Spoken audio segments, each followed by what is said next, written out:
Hello guys, how are you? I'm Hardeep Singh. Welcome back to your own YouTube channel. IELTS updates and recent exams. For more updates related to recent IELTS exam writing test topics, listening, reading, practice test, and speaking, you got guesswork. Please, guys, participate in everyday listening and reading practice test to achieve your desired band score in your actual IELTS exam. Please hit the like and subscribe button. Press the bell icon for the upcoming notifications. Don't forget like, subscribe and share my YouTube channel and my Facebook page, IELTS updates and recent exams. Part 1. You will hear a telephone conversation between a teacher from the art centre and a female student's father about her art courses. First, you have some time to look at questions 1 to 3.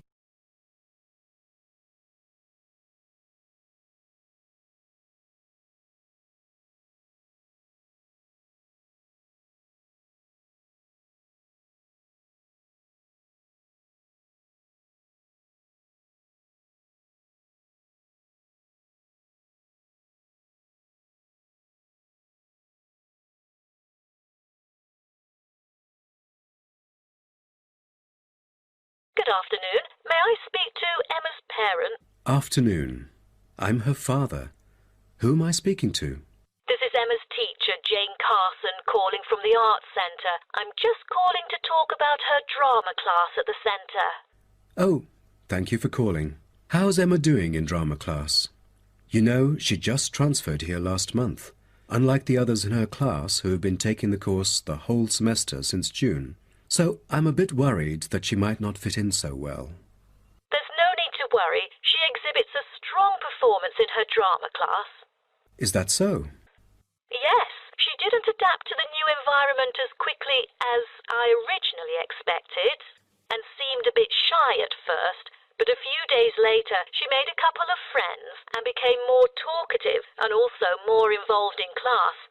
Emma really is a role model for others because she has always been an active participant during class. She voices her own ideas and is very creative. I didn't expect that, but I can tell that she really enjoys the course because she's been talking about it at home frequently these past few weeks.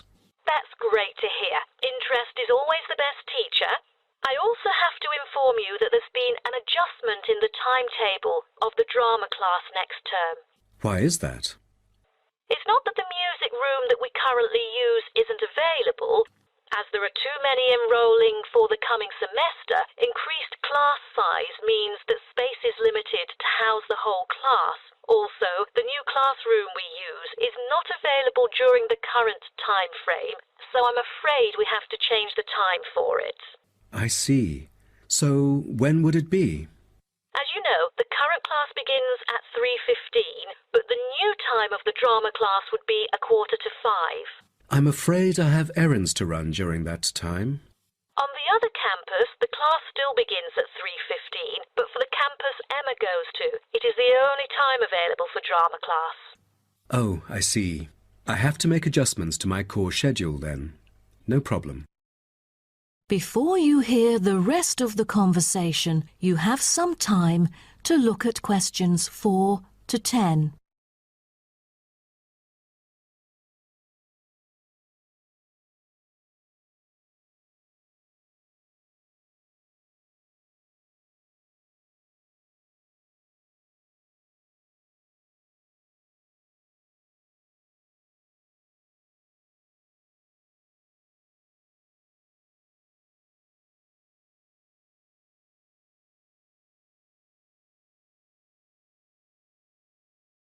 Now listen and answer questions 4 to 10.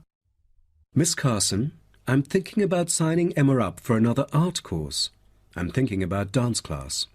Dance class is a popular course here, a great choice for a child to shape up and have fun. But unfortunately, it is oversubscribed at the moment. I have to put you on the waiting list. That's too bad. What else can I choose from then? Could you give me some advice? Sure.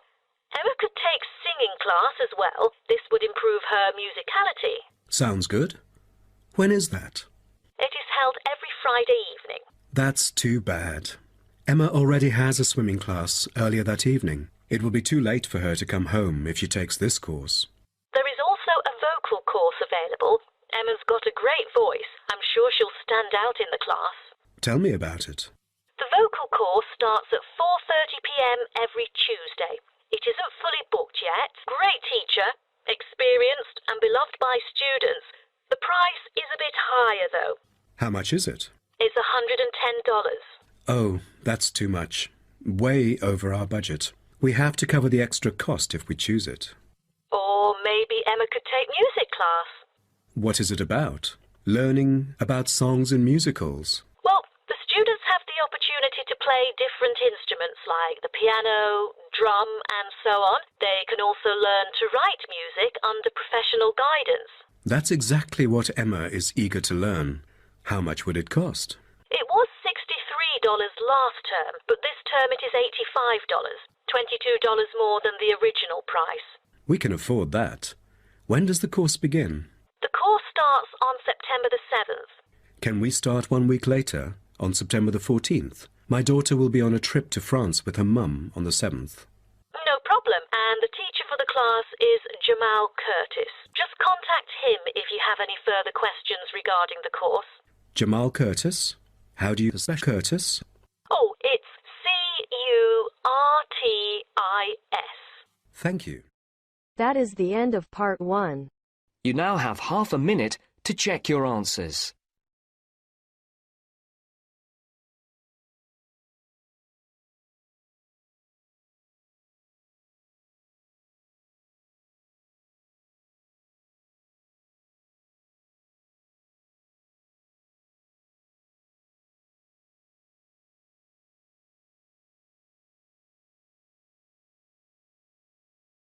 Now turns to part 2.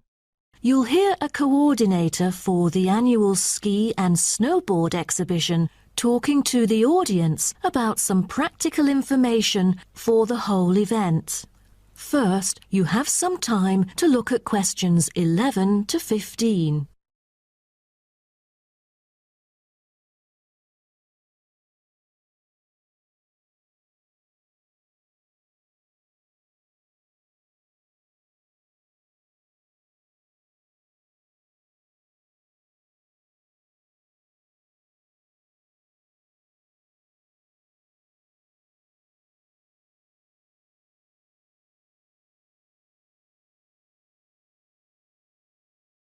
Now, listen carefully and answer questions 11 to 15. Good morning, everyone, and welcome to the annual ski and snowboard exhibition held from April the 8th to 17th. I am Mary Granger, coordinator of the event this year. The 10-day event features many highlights. As a snow sports lover, I know you are looking forward to a great time here. Now, I'd like to offer you some practical information about the whole event and what to expect from it. This might be the first time coming here for some of you, so for those who are still wondering about the right accommodation, I recommend Sky Hotel. It has its own health and sports clubs, just like most of the hotels here, but I love it because of its incredibly cosy beds, which guarantees good rest after an exhausting day of exploration. If you haven't brought your own equipment, like poles, boots and skis, they are available for purchase or rent at Ski Set or Snow Rental. The exhibition this year provides a colourful look into the history of skiing and an inspiring peek into the future prospects of the sport. Apart from the fascinating photo exhibitions and the most up-to-date skiing gear like always, this year we have added 4 computers which can imitate the process of skiing, ensuring the same physical activity and sensations that appear during the skiing process on downhill slopes. But I have to warn you that it might be quite time-consuming to line up for the free trial experience. Many have posed the question as to how to enter the skiing and snowboarding competition. Well, rather than filling out the back of the entrance ticket or bombarding the committee with emails, the most effective method is by checking out the exhibition newsletter delivered every month for availability. At the most beloved local event, the exhibition has also drawn attention from the press.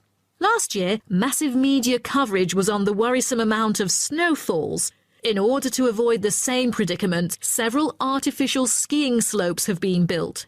With more participants this year, we have lowered the entrance fee, which has been widely reported to local newspapers. A bonus for our participants is the ski programme. It offers a wide variety of lessons and sessions with qualified instructors, ensuring that all ages and abilities are catered to, from the first-timers to seasoned amateurs. I strongly advise you to sign up for the programme, as it is offering an unprecedented 30% discount. That's mainly because we are cooperating with the programme organiser, who promises affordable prices only for the participants of the festival this year. Before you hear the rest of the talk, you have some time to look at questions 16 to 20.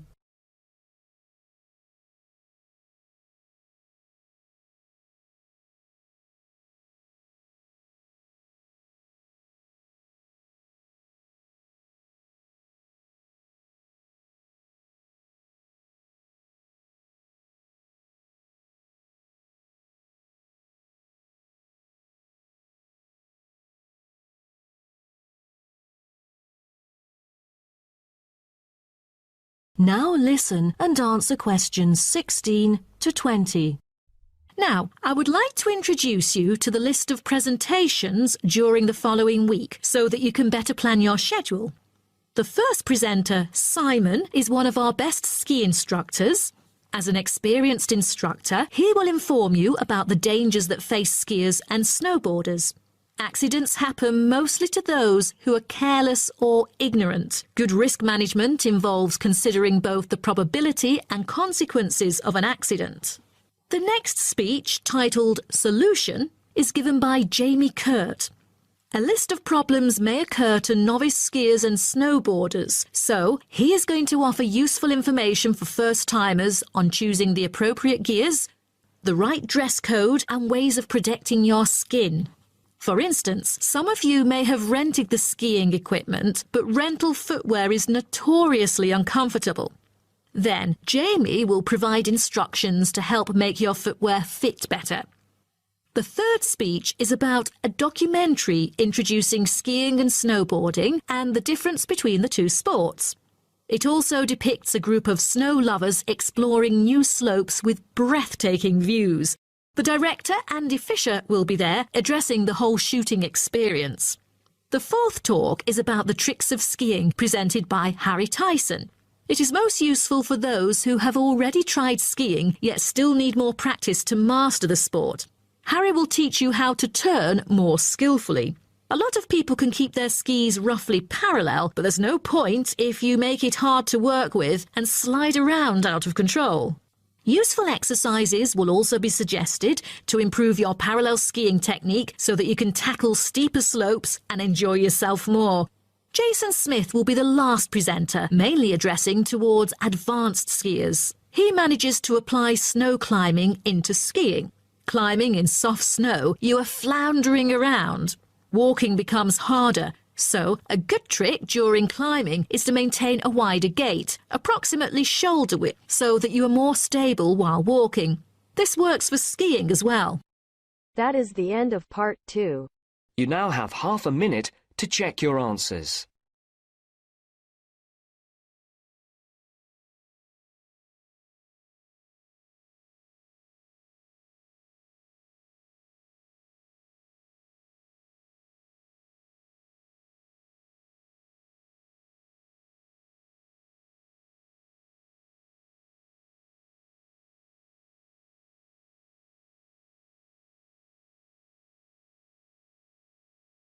Now turns to part 3.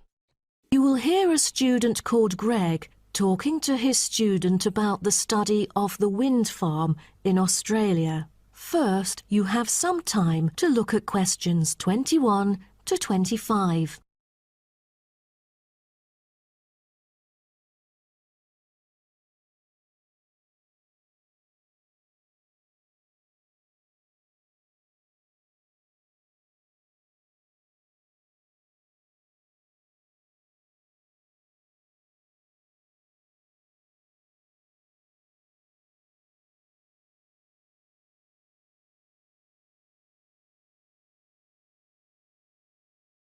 Now, listen carefully and answer questions 21 to 25.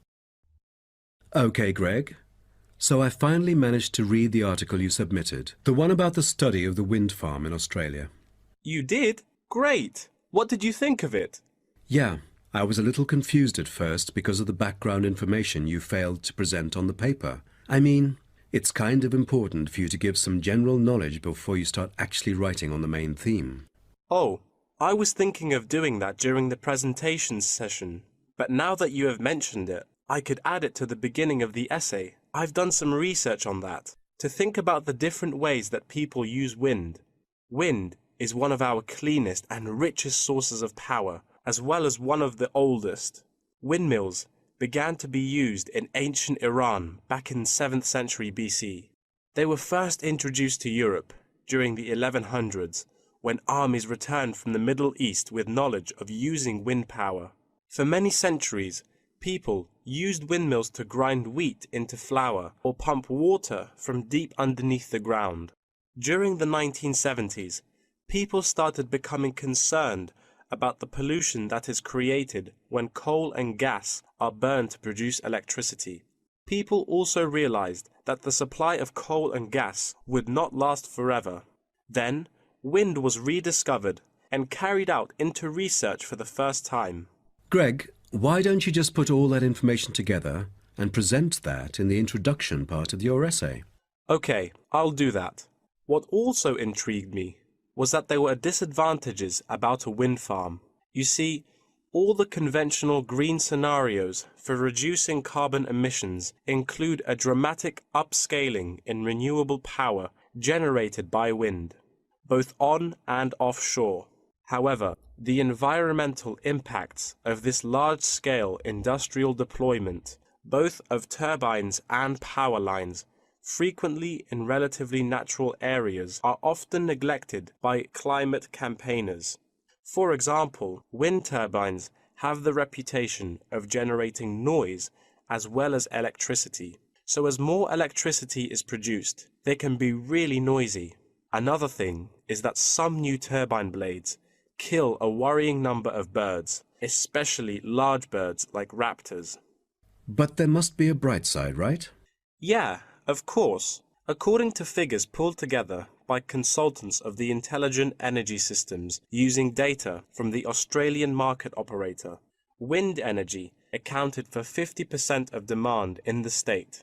That's half of the power source. Besides, this one unexpected outcome really attracts lots of visitors and helps the local tourism. That's good to hear. Before you hear the rest of the talk, you have some time to look at questions 26 to 30.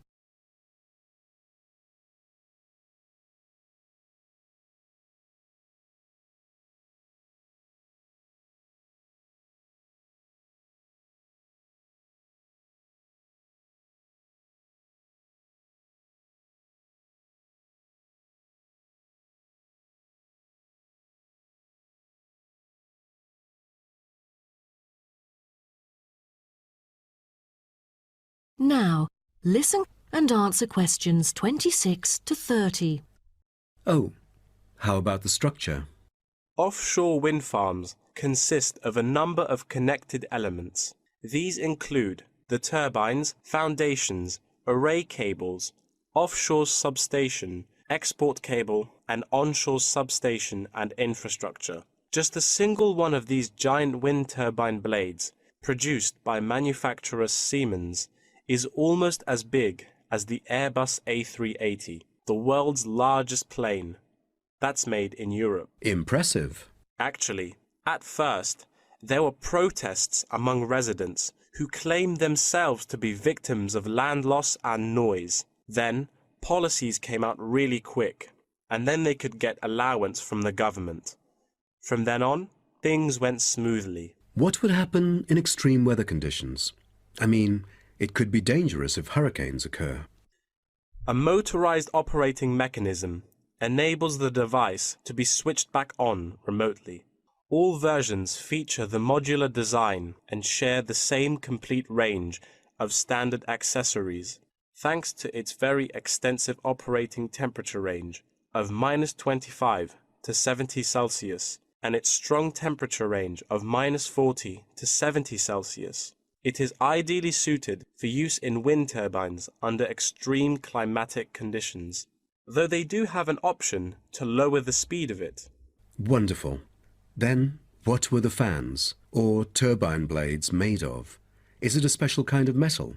No, they were too heavy. Wind turbine blades must be strong, light, and capable of operating for decades without much, if any, maintenance.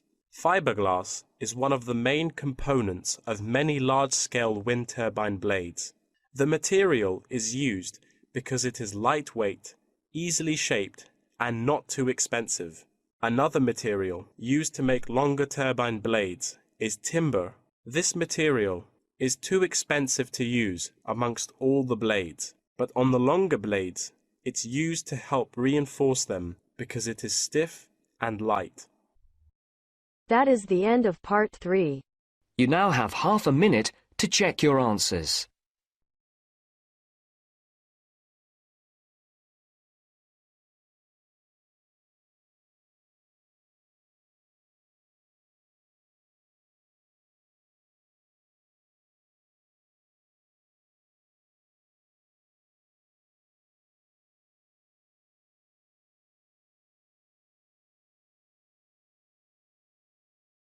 Now turns to part 4. You will hear part of a lecture about tea tree oil. First, you have some time to look at questions 31 to 40.